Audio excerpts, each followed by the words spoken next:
जैसी तेरी शक्ल घटिया है वैसी ही घटिया चाय बनाई है तूने। ले जा इस चाय को यहाँ से। माँ आप ये क्या कह रही हो? प्रेरणा तुम ठीक तो हो ना? दिखाओ तुम्हारा फेस जला तो नहीं ना? आखिर क्यों कोकिला अपनी बहू प्रेरणा के साथ ऐसा बर्ताव कर रही थी? आइए जानने के लिए चलते हैं कहानी में थोड़ा पीछे। माँ मैं काम करने जा रही हूँ, आप लोग अपना ध्यान रखना। ध्यान रखना प्रेरणा बेटी अपना। बूढ़े बीमार माँ बाप की जिम्मेदारी भी तेरे ऊपर आ गई है। तू अकेले न जाने क्या क्या करेगी। माँ आपको इतनी चिंता करने की कोई जरूरत नहीं है। मैं हूं ना, मैं सब संभाल लूंगी। आप बस टाइम से अपनी दवाइयाँ लीजिए।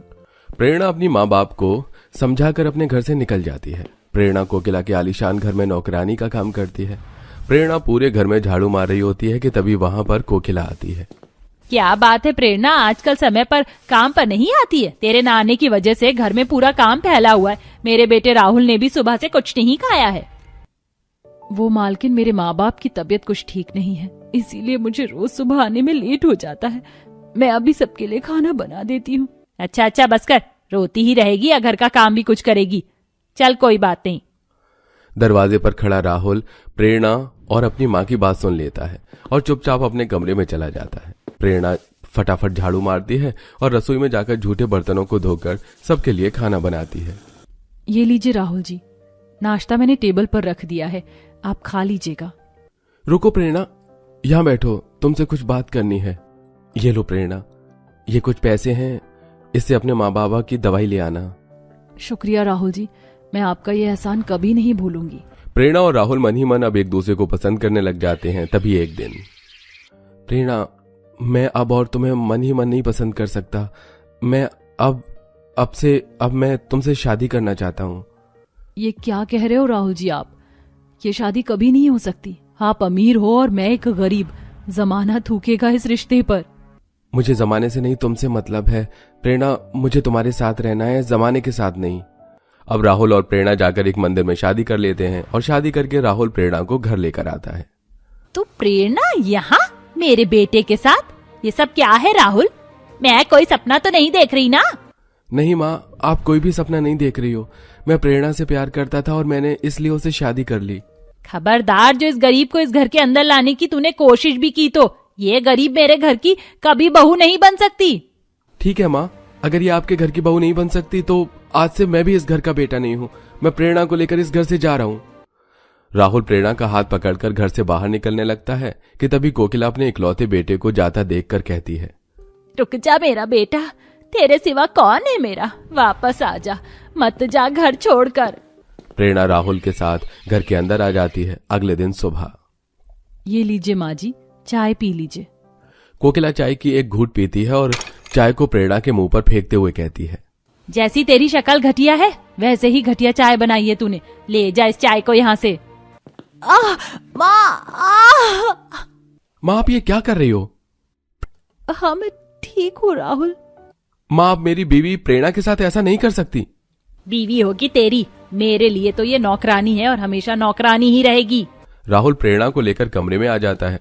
ऐसे ही कुछ दिन बीतते हैं और एक दिन प्रेरणा की माँ मालती उसको कॉल करके कहती है, बेटी प्रेरणा, गांव में तेज बारिश तूफान होने की वजह से हमारा मिट्टी का घर टूट गया है। मैं और तेरे पिता बेघर हो गए हैं।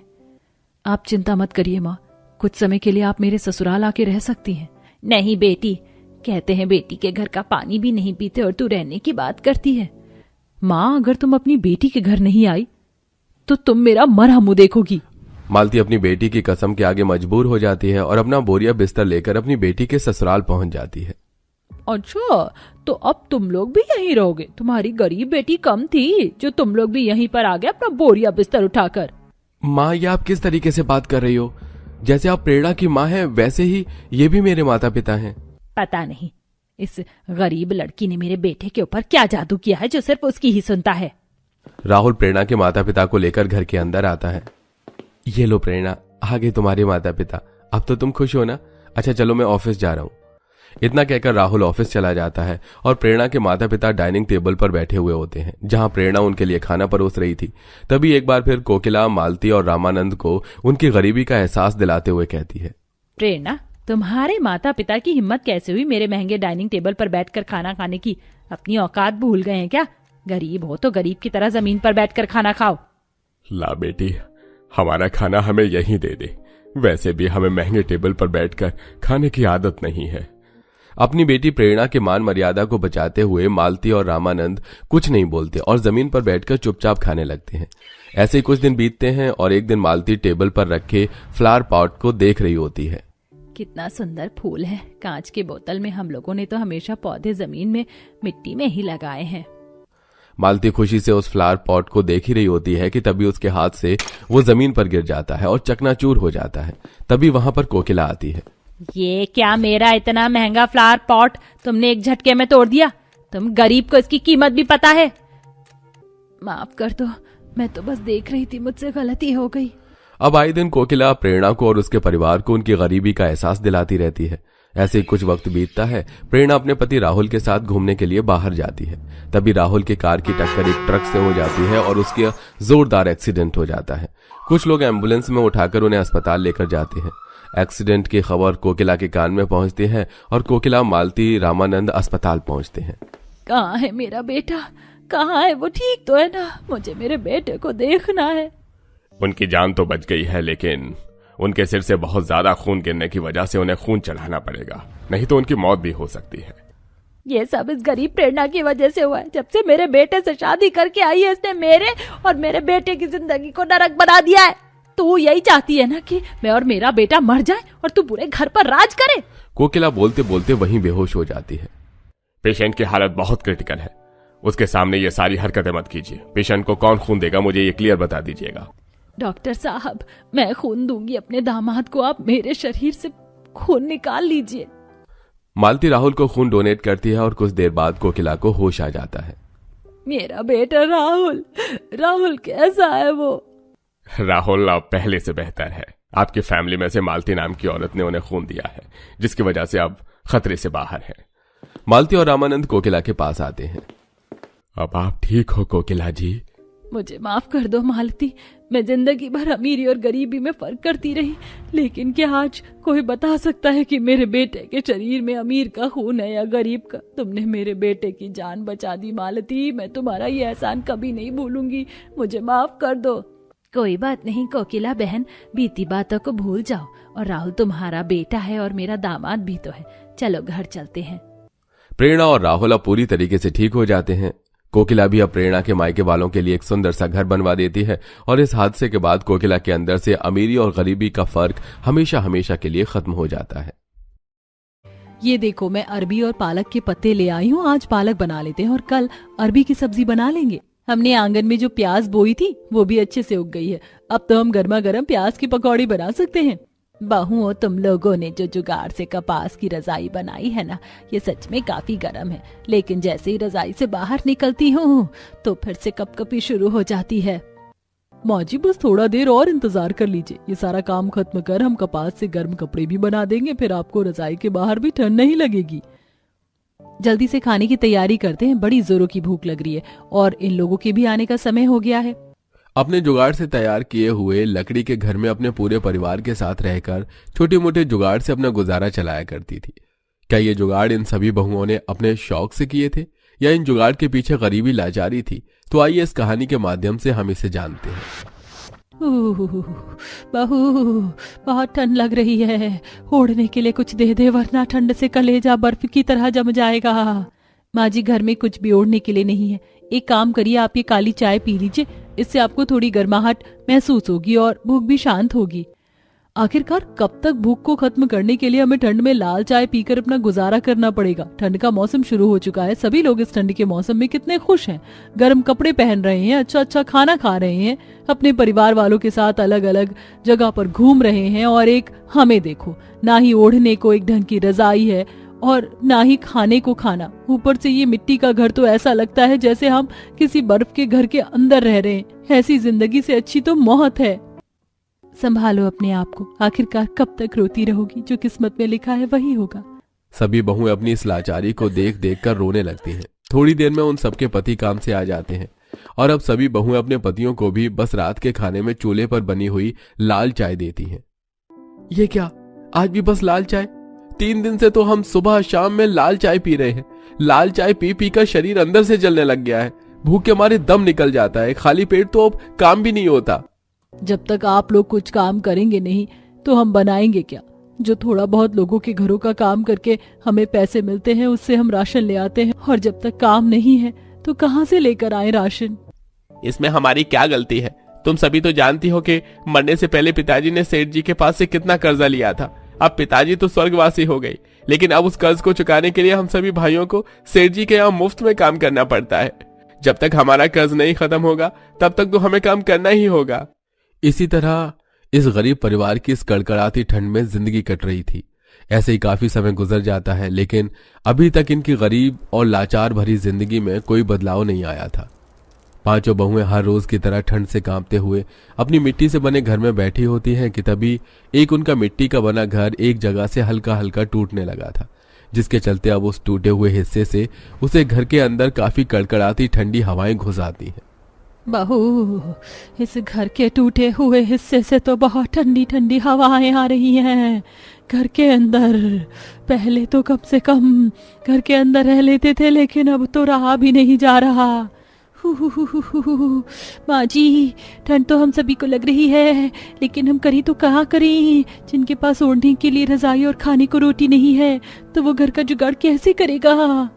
सभी बहुएं और उनका पूरा परिवार ठंड से कांपते हुए उस टूटे फूटे घर में बड़ी मुश्किल से अपना गुजारा चला रहा था। ऐसे ही काफी समय गुजर जाता है। कोमल हर रोज की तरह लोगों के घरों का काम करके वापस घर आ रही होती है कि तभी उसे रास्ते में एक बिलबोर्ड दिखता है। उस बिलबोर्ड में बहुत सुंदर सुंदर माउंटेन्स और वहां पर बने हुए लकड़ियों के घर थे, जिसे देख कोमल को एक तरकीब सूझती है और वो जल्दी से घर आती है। पहाड़ी और बर्फीली जगह पर ज्यादातर लकड़ियों के घर बने होते हैं ना, क्योंकि वह अंदर से काफी गर्म होते हैं। हाँ, ऐसी जगह पर तो लकड़ी के ही घर ठीक होते हैं। पता है, ये ठंड से काफी बचाते हैं। उनके घर के अंदर काफी गर्माहट होती है। अगर ऐसा है तो हम सब मिलकर एक लकड़ी का घर क्यों नहीं बनाते? आखिर कब तक इस ठंड में इस मिट्टी के घर में गुजारा करना होगा?